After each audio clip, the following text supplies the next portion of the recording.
Obstiné, vous êtes si obstiné, ça m'agace. Vous me rendez malade au plus profond de mon être. À chaque fois que vous ouvrez la bouche, c'est pour me répéter la même rengaine de vengeance de vos parents, enfants ou frères et sœurs. Vous avez survécu, ça devrait vous suffire.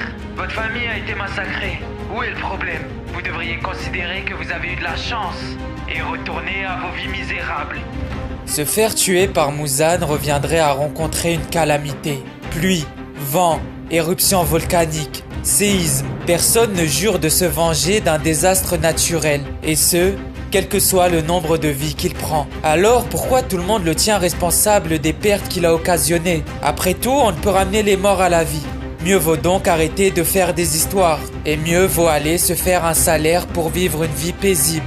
C'est ainsi que font la plupart des humains. Mais pourquoi les pourfendeurs n'y arrivent pas? Pourquoi ne peuvent-ils pas simplement passer outre?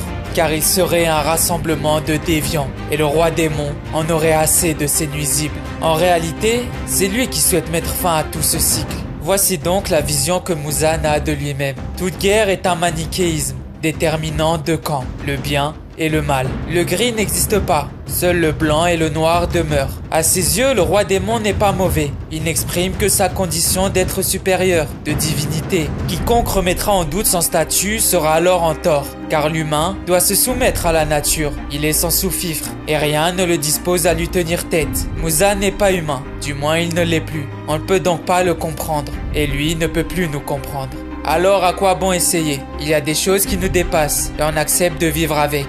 La maladie, la guerre, la famine, la mort. Muzan en est l'incarnation. Il est l'apocalypse, le cataclysme inéluctable qui attend quiconque se mettra sur son chemin. Mais même le diable peut être déchu et à trop vouloir atteindre les cieux, de vouloir vaincre le soleil, Muzan se brûlera les ailes. Laissez-moi vous parler d'un homme dont la soif de rémission plongera l'humanité dans la damnation. Laissez-moi vous parler d'un démon impitoyable, intimidant et imbu de sa personne. Laissez-moi vous parler d'un roi à la fois adulé et critiqué. Laissez-moi vous parler du némésis de l'humanité, Muzan Kibutsuji.